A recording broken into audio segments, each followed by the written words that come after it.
Aujourd'hui, nous allons voir des trésors.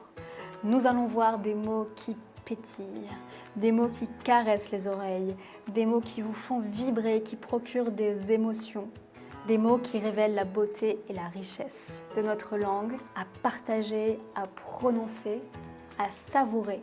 Des mots qu'on aimerait manger, des mots qui frétillent, des mots qui pétillent. C'est parti pour les 15 plus beaux mots de la langue française. J'espère que vous avez apprécié cette introduction pour le moins poétique. Passons maintenant au premier mot. Le premier mot, c'est chuchoter. Chuchoter. Chuchoter. Chuchoter signifie parler à voix basse. Parler comme ça. Là, je chuchote. Parler à voix basse de manière à être entendu uniquement par la personne juste à côté de toi.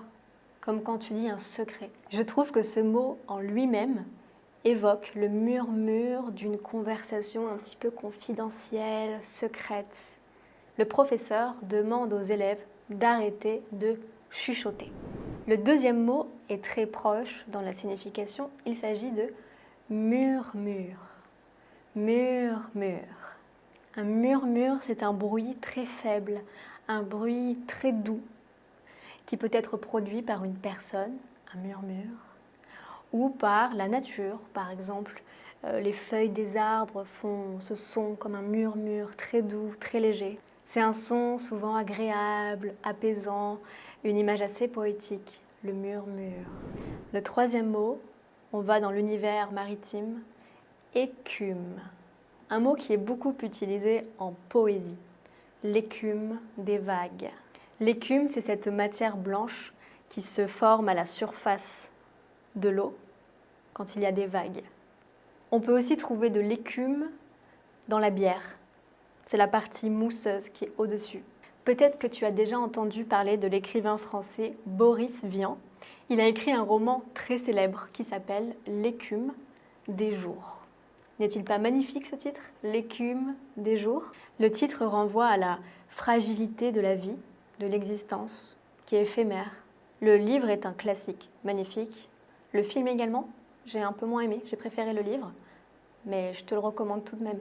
C'était le petit point culture, parce que je trouve ça toujours très intéressant de relier la langue à la culture, ça va ensemble. Tu ne peux pas apprendre une langue si tu ne t'intéresses pas à la culture de cette langue. Les deux sont liés, connectés. J'aimerais te parler de Lingoda. Lingoda, c'est une école de langue en ligne qui permet d'apprendre le français ou d'autres langues avec des professeurs natifs. Ils vous aideront sur la prononciation, le vocabulaire, les questions linguistiques et évidemment, ils vous apporteront un éclairage culturel sur la culture française. Moi-même, j'adore apprendre une langue avec la culture. Ça passe par la musique, la littérature, surtout la musique. Ça permet d'allier plaisir, vocabulaire, grammaire, phonétique, rythme, prononciation. Tu peux suivre ce genre de cours en français avec Lingoda.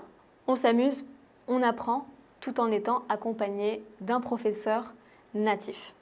Je vais vous montrer comment je réserve un cours sur un sujet qui m'intéresse avec Lingoda. Je vais sur le site internet, je parcours les différentes options de cours, cours privés ou cours de groupe. Je choisis le cours qui m'intéresse en fonction du niveau, du thème, du jour et de l'heure. Et je rejoins le cours en ligne à l'heure indiquée pour pratiquer le français avec des professeurs natifs et avec d'autres élèves. En attendant de rejoindre le groupe, je peux consulter le support du cours en amont afin de préparer le cours de mon côté, de m'habituer au nouveau vocabulaire et aux notions qu'on va aborder. J'en profite également pour faire quelques exercices avant le cours, comme ça je pourrai poser mes questions au professeur et vraiment pratiquer pendant le cours. Tu as le choix entre 3 cours de groupe gratuits ou un cours privé gratuit.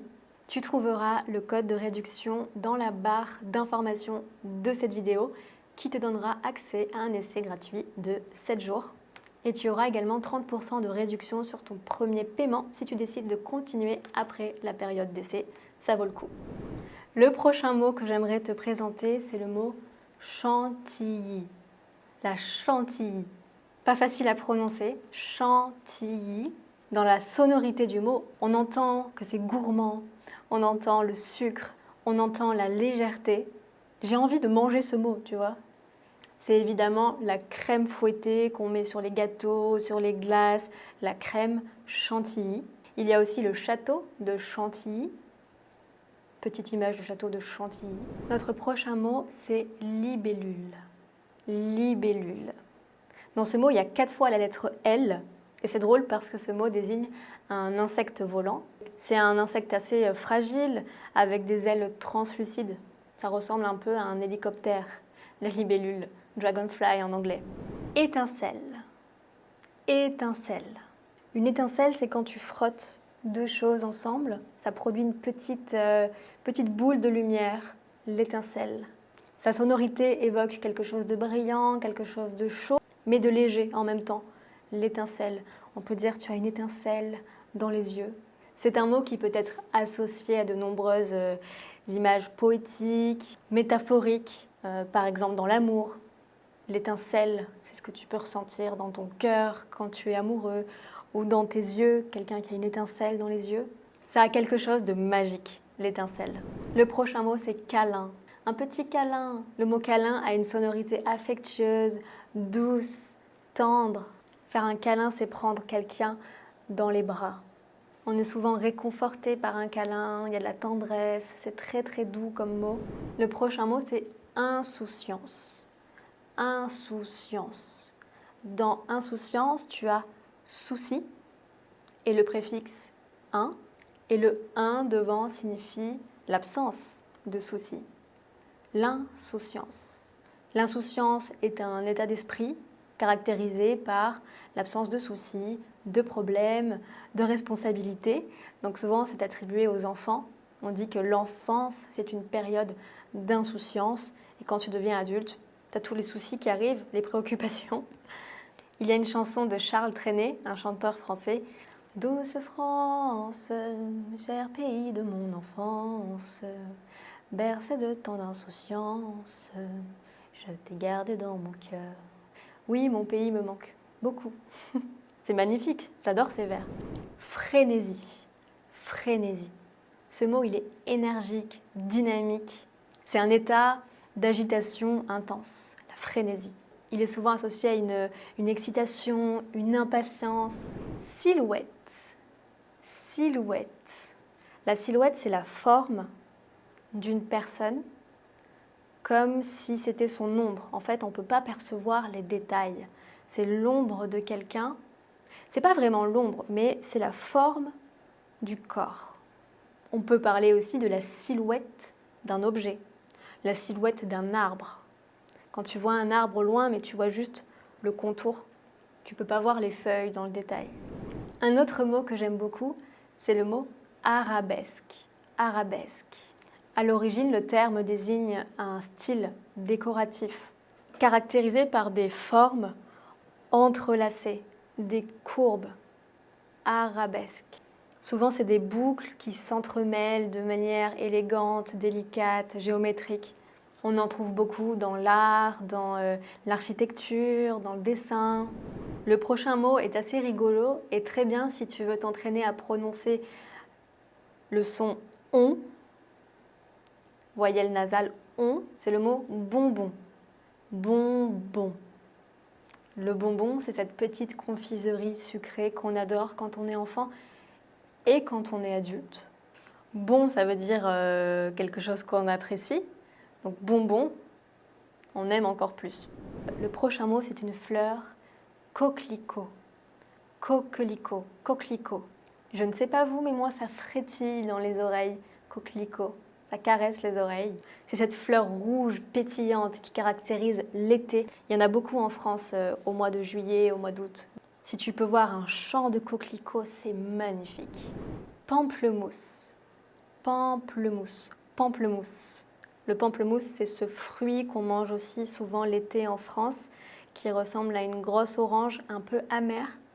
J'aime pas trop le pamplemousse, mais j'adore la sonorité du mot pamplemousse. Ensuite, on a le mot pétillant. Pétillant. Quelque chose de pétillant, c'est quelque chose qui fait des petites bulles, des petits éclats. Au restaurant, tu peux commander de l'eau pétillante avec des petites bulles. C'est aussi un adjectif pour caractériser quelqu'un. J'aime son caractère pétillant. C'est une fille pétillante, quelqu'un qui a plein d'entrain, d'enthousiasme, quelque chose qui frétille, qui est joyeux. Le champagne est pétillant. C'était ma petite collection de mots, mes petits trésors de la langue française. Donne-moi le mot que tu aimes prononcer en français, le mot qui te fait vibrer, qui te procure des émotions, que tu trouves agréable à entendre. Je suis très curieuse. N'oublie pas évidemment de t'abonner à la chaîne Français avec Nelly pour ne rien rater et à laisser un j'aime à cette vidéo. Je vous dis à bientôt dans une prochaine vidéo. Prenez bien soin de vous. Salut!